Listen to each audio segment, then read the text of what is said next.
In this video, I'm going to show you everything you need to know in order to properly set up and connect the Tonor TW820 wireless microphone system. There are a lot of things that you need to know about this system that aren't included in the documentation, so I put this video together to walk you through everything start to finish so you can get the best sound possible out of your wireless microphone. Now before we get started, just so you understand everything that's going on, right now you're listening to the Rode NT1. This is connected to a recorder off screen. Eventually we're going to connect the Tonor 820 into the Yamaha MG06X, which is an audio mixer. This is connected to that external recorder off screen as well. Now if you are looking for pricing or specs for anything that you see in this video, we have some links down in the description below where you can find current up-to-date price on everything here from a variety of online retailers to make sure that you are getting the best price possible. All right, let's take a look at everything that comes with it. So of course you get the Tonor TW820 double microphone receiver. Then you get two wireless handheld microphones. These are also known as transmitters because they're transmitting that wireless radio signal back to the receiver. You get two foam windscreens, a 1/4-inch cable, and two rubber bumpers. I'm going to get to all this as we're setting everything up. First of all, let's take a look at the receiver. The first thing you notice with the receiver are the two attached antennas. Antenna orientation does matter. In a perfect world, you want them sitting out at 45 degrees each. You don't want the antennas to be crossed. You don't want them straight up. You don't want them straight out to the side. In a perfect world, you want them about like that with 45 degrees for each antenna. Something like that is perfect. Next, let's connect our power cable to turn this unit on. We can go over some things. Okay, now that we have the power cable connected, I'm going to turn this around and we're going to turn this unit on. So on the front of the unit here, you'll notice that for each microphone that comes in, there's a group and a channel. On the Tonor TW820, the default group is always 0, and then you have channels that go like 0 to 20 or so. So the theory here is whenever you're working with a wireless microphone system, you always want all your microphones to be in the same group, but they can definitely be in different channels. If you keep this up, you'll get good channel spacing and you won't get that cross bleed between the different frequencies of the microphones. Now the good news here with the Tonor is that you only have one group. I can't figure out any way to get out of the group 0, so that's not a problem here, but I just figured I'd talk about it since we're talking about wireless microphones. Next, another thing that you want to do here is you just want to keep an eye on there's RF and AF. Now RF will let you know if this frequency is already taken. You'll see a meter here out of 5 or so. And if that thing is spiking, then you know that somebody's already on the channel. AF will let you know how much signal is coming through. I'm going to come back to this as we connect everything. So first of all here, I'm going to grab my first microphone and then I'm going to turn it on. Now when I turn this first microphone on, you'll notice that you can read the frequency on the first microphone. It says 903.6. And you can see here on the receiver, it says 903.6. We're on group 0, channel 1. That's exactly right. Now, if you do ever want to change that channel, you can pop off the bottom of this microphone. There's a high-low button here, and you can just single press. So if you do have two microphones on the same channel, you can keep clicking, and they'll go all the way through. So it doesn't really matter what channel you end up on, as long as you have good spacing from other microphones. Now, another reason that you might want to change the channel is if you're getting RF interference. If you hear something that sounds like a fluttering sound, so not a hiss, if you hear something like something like that, then that's a good sign that you have some sort of interference going on your channel. So you do want to change the channel. If you hear some hiss, you will get some hiss with this unit. That's not a good enough reason on its own to change the frequency. But if you are getting dropouts or you hear like a fluttering sound, that's a pretty good reason to change the frequency. For now, just to keep things simple, we're just going to start on 0, 1 for the first microphone. Next, let's fire up our second microphone. I pick it up, turn it on. So you can see here it's turned on, and you can see on the receiver that it's not connected. So these two microphones need to be paired. In order to do that, I can remove the bottom of this microphone. Then I do need to turn everything off, so I'll turn the receiver off and the microphone off. Once it's turned off, I need to go on the microphone, hold this high-low button here, and turn it on. I'll hold all the buttons until everything flashes. Once that screen is flashing, I can let go. Now it's searching for a receiver. I can turn the receiver on now. And now it will hopefully set up and connect. You can see that it's searching there.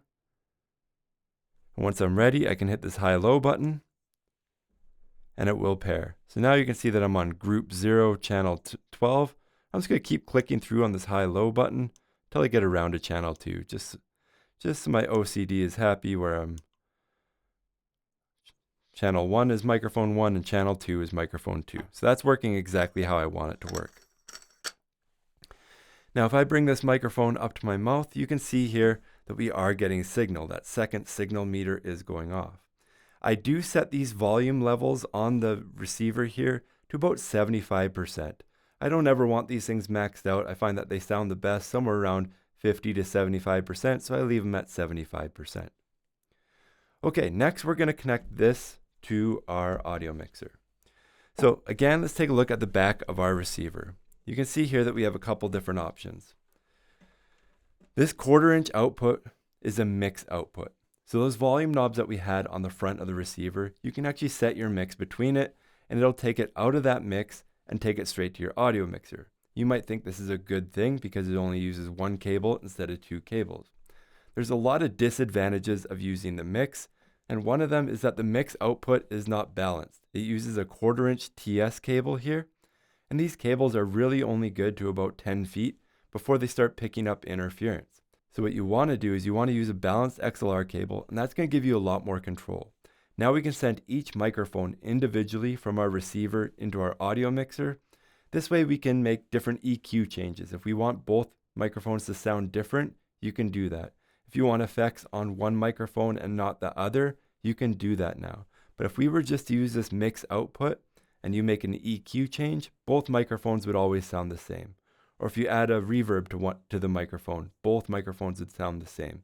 So there's a lot of good reasons that we're going to use these two separate XLR outputs on the back of the receiver.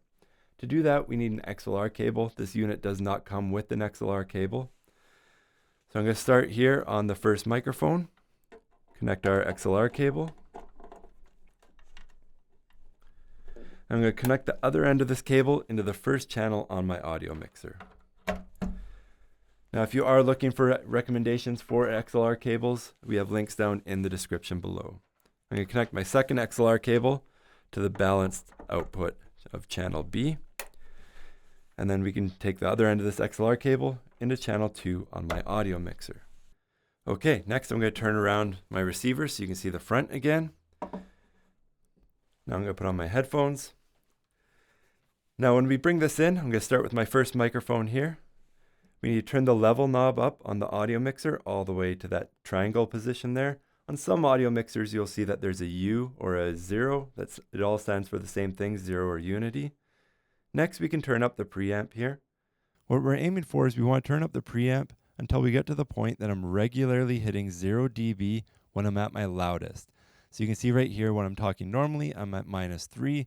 And if I talk just a little bit louder, it can sometimes bump that 0 dB.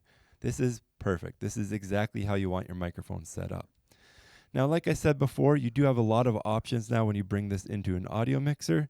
Now you can EQ the voice. So you can turn down the highs, turn up the highs, turn up the lows, turn down the lows. We can add effects now. Now we have a reverb on. And this is the big benefit now of bringing it into an audio mixer rather than using that mix output on the back of the receiver. Is now one microphone can have reverb on it. And the other microphone. I just need to set up the other microphone here so we can see it. And the other microphone doesn't have reverb. So one microphone has reverb. The other microphone doesn't have reverb. Now, one downside of this, I'm just going to turn the effects off. One downside of this microphone system is that it doesn't do a good job of handling plosives. A plosive is when you look directly into the microphone and make a bunch of P and B sounds. You can hear the air from my mouth literally blowing out the diaphragm of the microphone. Now, to beat that, we can put on a foam windscreen. I'm going to do that now. So now this microphone has a foam windscreen on it. It might sound just a little bit more muffled, but if I do talk directly into the microphone now and make a bunch of P and B sounds, it doesn't blow out the diaphragm of the microphone as much. It sounds a lot more consistent overall. So I really do recommend using the included foam windscreen on this microphone. Now, the other accessory that you get with this microphone is this rubber stand for the microphone. I'm going to put it on now. Now, the point of the rubber stand here is that you can put it down and you're not resting or bumping the capsule on the microphone. You can see here that it does just hold the capsule of the microphone just a little bit off the ground. I don't really think this is necessary, but clearly they included it here. This doesn't come with a lot of other microphones, so it's something that they thought would protect the microphone better. So if you want to protect your microphone, you can put this on, but I personally don't recommend it. Now, the other thing I want to point out with this microphone system is that this isn't a pro-grade system.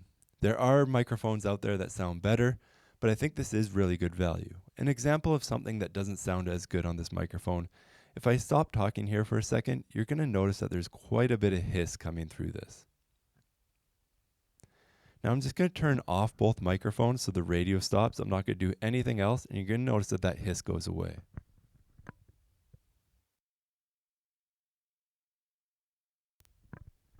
So that hiss is clearly 100% coming just from the radio signal from the microphone to the antenna. So it's just not the best. But I mean, to get a higher quality microphone system like this, you're looking at about $1,000 a channel. So you are saving a ton of money. This brings me to my overall, I'm just going to switch back to the microphone with the phone windscreen on it. This brings me to my overall review of this microphone system. I think for the money, this is a really good value.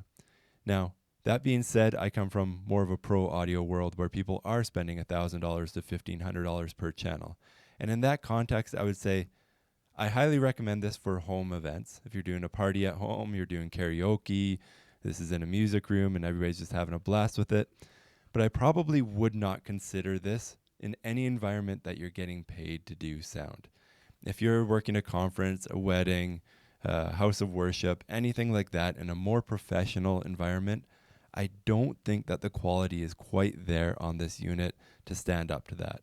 Just in terms of if you add more channels, and it does sound just a bit grainy. It can sometimes sound just a little bit dirty, a little bit clipped. It's not as clear and smooth as other microphones are.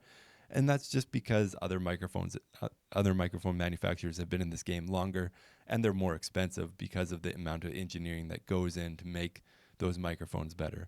So I'd say that that's my overall review of this unit. It's good for home karaoke, it's good for fun, it's good for anything, but it's definitely not a professional grade microphone system. I hope this video has been helpful. If you do have any other questions on this system, please leave a comment down below. Again, if you are looking for pricing or specs for anything that you see in this video, please check out the links down in the description below. And if you want to see more videos like this in the future, please like and subscribe. Thank you for watching.